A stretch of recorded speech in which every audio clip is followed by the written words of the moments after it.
Have you ever felt a distance so heavy it pressed against your ribs, like it was asking to be acknowledged, like it already knew your name? I'm talking to you now because that's how this started. Not with a plan, not with certainty, with a quiet moment where I caught myself thinking about you longer than I meant to, longer than I could explain. You weren't in the room. You weren't even close. And still, my body reacted like you were standing right in front of me, like if I turned my head too fast, I'd see you watching me notice you. Do you know how terrifying that is? I tried to tell myself it was curiosity. Timing, loneliness dressed up as meaning. But then I heard your voice for the first time, and something in me went still, not calm. Still, like a warning light that doesn't blink, it just stays on. I remember thinking, this is going to cost me something, and I stayed anyway. You didn't ask for that wait. I put it there myself. I put it there myself. Every message we didn't send right away, every pause that felt loaded, every time I reread your words, not to decode them, but to feel close to the person who wrote them. Do you feel that too? That strange closeness that doesn't make sense yet refuses to leave? I started rearranging my days around the idea of you. Not dramatically, quietly. I'd catch myself choosing songs that sounded like the way you listen, sitting in silence longer than usual, because I imagined you would understand it. I hated how easily you slipped into my thoughts. I hated how right it felt. My mother noticed before I said anything. She always does. She watches me the way you watch a storm through glass, aware of the beauty, ready for the damage. She asked why I seemed distracted, why I kept checking my phone like it held something fragile. I shrugged. I smiled.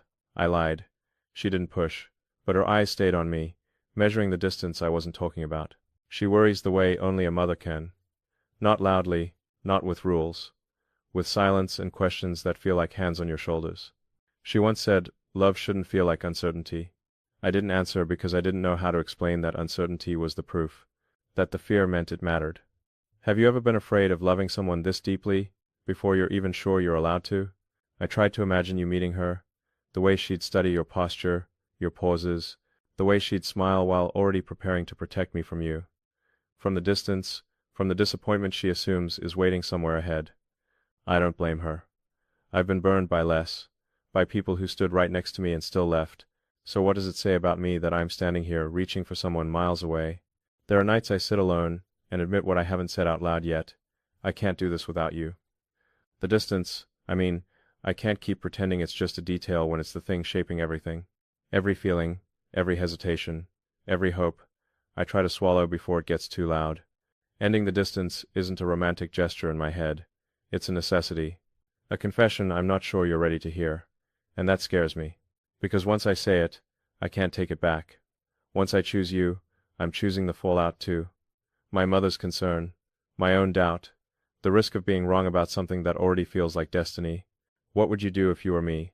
Would you protect yourself, or would you lean into the thing that keeps pulling at you no matter how far it lives? I don't know what you're thinking right now. I only know that when I imagine a future without closing this distance, it feels like walking away from something unfinished. From someone unfinished. From you, and I'm not good at leaving things unfinished. So I'm here saying this to you before I say it to anyone else. Before I say it to my mother. Before I let the fear talk me out of what my chest already knows. Tell me, do you feel the pull too? Do you know what distance really does to a person? It doesn't scream, it whispers. It waits until the quiet moments when the world slows down just enough for thoughts to get reckless. That's when you show up for me. Not loudly, not asking for attention, just present. Like you've always been there, and I'm the one who was late to notice. I started imagining what closing the distance would actually mean, not the dramatic version. The real one. The awkward first silences that aren't filtered through screens. The way your habits might clash with mine. The risk that reality could ruin the version of you I've been carrying so carefully. That thought alone should have scared me away. Instead, it made me want it more. Doesn't that say something uncomfortable about how deep this already goes? I caught myself almost telling my mother. Almost the words hovered in my throat while we sat at the kitchen table. The same table where she taught me how to be careful with my heart. She asked if I was thinking of leaving the routine, the stability, the life that makes sense on paper. I said I didn't know. That was the truth. But not all of it. The rest of the truth had your name written all over it. She looked at me for a long moment, then said, just don't disappear into someone else's life. That hit harder than she intended. Because I wasn't disappearing. I was becoming more myself around you. Or at least the version of me that doesn't flinch at the idea of wanting something fully. Have you ever felt like someone sees you clearer from far away than people standing right next to you? There were nights I almost pulled back, nights where I told myself this intensity couldn't be healthy, that obsession disguised as destiny still ends in heartbreak. I typed messages and deleted them. I rehearsed goodbye speeches I never delivered, and every time you stayed exactly where you were. Steady, real, unassuming. That consistency messed with me more than grand promises ever could. I wondered if you understood the risk you were to me. Hull of soaked port to me, not because you meant to be, but because you mattered. Hull of soaked port to me, because I was starting to measure my days by how close they brought me to you. I stopped asking whether this was practical. I started asking whether I could forgive myself for not trying. Can you forgive yourself for walking away from something that keeps choosing you? My mother noticed the shift before I admitted it. She said my eyes looked different, like I was already somewhere else. She warned me about building dreams on people you haven't stood beside yet. I wanted to tell her that standing beside someone isn't always about proximity. Sometimes it's about alignment. About two people leaning toward the same quiet truth. But I stayed quiet. Some things need to be lived before they can be defended. The thought of ending the distance stopped feeling hypothetical. It started feeling urgent, like a ticking sound only I could hear. Every mile between us began to feel personal, like an accusation. I imagined showing up where you are, not as a surprise, not as a fantasy, but as a decision. Me choosing you with my whole body, not just my words.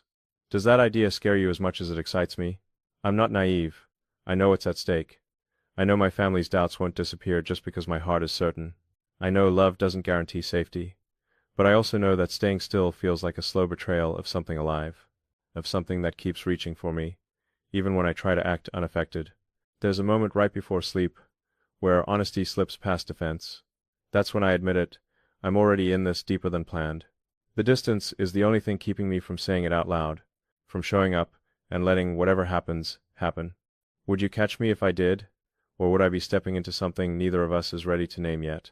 I need to know if you're standing at the edge with me, or if I'm the only one listening to this pull. Because if I take this step, there's no pretending it was casual. No pretending you didn't change me.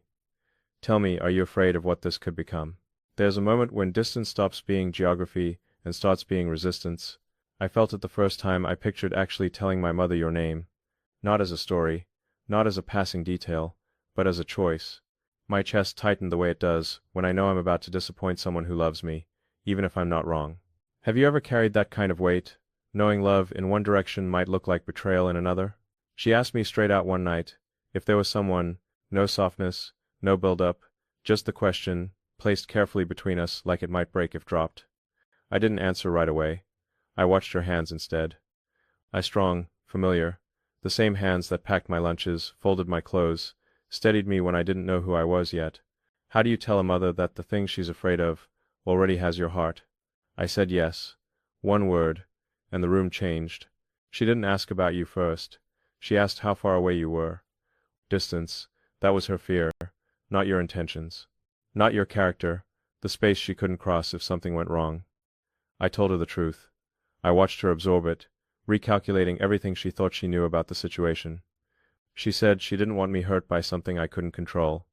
I wanted to say I was already hurt by pretending this didn't matter. That night, I lay awake thinking about you and the way you exist in my life without touching it. How strange that is. How dangerous. How honest. I wondered if you knew what you were up against. Not just my heart, but the world I come from. The expectations. The quiet rules. The people who love me fiercely and fear anything they can't reach. Would you still choose this, if you felt all of that pressing in? I started planning without calling it planning.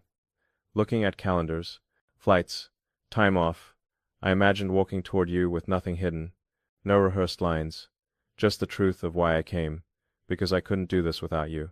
Because the distance was turning something real into something painful. Because love shouldn't have to ask permission to exist, even if it has to earn trust later. My mother noticed the resolve before I spoke it. She said I seemed decided. That word decided hung between us like a challenge. She asked if I was ready for things not to work.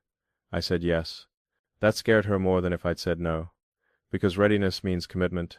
It means I've already accepted the risk and stepped forward anyway. Have you ever loved someone enough to accept the worst possibility just to reach the best one? I wish I could tell you this part is easy. It's not. There's guilt woven into every hopeful thought. There's fear hiding behind every confident plan. But there's also something steady underneath it all. A calm I don't argue with anymore. The kind that doesn't need proof to exist. When I think of you, my doubts get quieter. Not gone, just quieter. I wonder what you're telling the people who worry about you. If you're protecting me the way I'm protecting you. If you're pretending this is lighter than it is because admitting the truth would mean admitting the stakes. Because once you say you want to close the distance, you admit you're not playing. You're choosing. So, I'm standing on that line now, between staying where it's safe and stepping into something that could reshape everything. My mother's love on one side, you on the other, and me in the middle, trying to honor both without losing myself. What would you ask me to do, if you were honest? Would you tell me to be careful, or to come anyway? Because the truth is, I'm closer than I've ever been to ending the distance. Not because I'm reckless, because I've thought this through in every quiet hour. Because every version of my future that doesn't include trying feels smaller. And I don't want a smaller life. I need to know one thing before I take that step.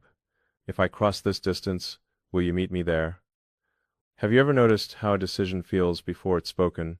Not loud, not dramatic. It settles in your chest like it's been waiting for you to catch up. That's where I am now. Past the questioning, past the circling, standing in the quiet certainty that scares me more than doubt ever did. I told my mother I was going to see you. Not maybe, not someday. I said it the way you say something you've already accepted. She didn't respond right away. She looked at me the way she did when I was younger, and about to get hurt in a way she couldn't prevent. That look carries history. Love, fear, the knowledge that she can't walk this part for me. She asked if I trusted you. I said yes without hesitation. That's when her eyes softened, and that scared me more than if she'd argued. She told me to be careful with my heart. I wanted to tell her, my heart has already been careful. Its whole life, that what I'm doing now isn't recklessness, it's honesty. I didn't say it out loud. Some truths don't need defending. They just need living. After that conversation, the distance felt different. Less abstract, more fragile. Like it knew its time was running out. Every mile between us started to feel temporary, like a lie we'd both agreed to stop telling. I imagined the moment I'd see you without a screen between us. No edits, no delays, just the real weight of presence. That thought made my hands shake. Not fear, anticipation. Do you know how vulnerable it is to show up somewhere with nothing but intention? No guarantee you'll feel the same way in person. No assurance that chemistry survives proximity. I'm choosing to believe it will, not because I'm blind, but because I've paid attention. To the way you listen, to the way you hold space, to the way you never made this feel like a game. That matters more than certainty. There's a part of me that's bracing for impact, for the moment reality collides with expectation, for the chance that this could hurt in a way distance never allowed. And still, I'm moving forward, because staying where I am hurts too, just slower, quieter, and I don't want quiet pain anymore. I want honest risk.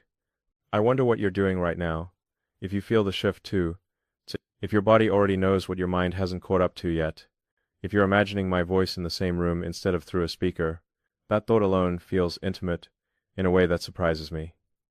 Do you feel nervous, or calm, or both at once, like I do? My mother hugged me before I left, held on longer than usual. She whispered that love shouldn't make you disappear, but it should make you brave. I think that was her way of letting go without saying it, of trusting me to find my way, even if it leads somewhere she can't follow right away. That kind of love stays with you. It steadies you. It's the reason I know I can do this. Ending the distance isn't about proving anything. It's about alignment. About matching what my heart already decided with what my life actually does. I'm not running toward you to escape something. I'm walking toward you because I want to build something, slowly, honestly, without hiding behind miles. When I picture standing in front of you, I don't imagine fireworks. I imagine relief, like something that's been holding its breath, finally exhales, like recognition without explanation. And if that moment is quieter than expected, I think that's okay. Some connections don't need noise, they just need presence. I don't know exactly what happens after the distance ends. I only know I don't want to keep loving you from afar when I could choose to show up, to look you in the eyes, and let whatever's real speak for itself. That feels like respect, for you, for me, for what this already is. So I'm here on the edge of the last mile, asking you one final thing before I step forward. When I come closer, will you let me stay? If you're still here with me, then you already know this wasn't just a story about distance. It was about recognition, about two people feeling something before they had language for it, about choosing honesty over comfort, even when the people who love us most are scared of what that choice might cost. I didn't end the distance because I was certain. I ended it because pretending this didn't matter was costing me more than the risk ever could. Love like this doesn't arrive with guarantees. It arrives with a quiet insistence, a pull you can ignore for a while, but never without consequence. And once you feel it, once you see it, going back to before feels impossible. Maybe you recognized yourself somewhere in this. Maybe you've loved someone from afar. Maybe you've stood between your heart and your family's concern, trying to honor both without losing yourself. Or maybe you've just felt that ache, that sense that someone out there already knows parts of you no one else has touched yet. If you did, then this wasn't coincidence. Stories like this don't resolve with certainty.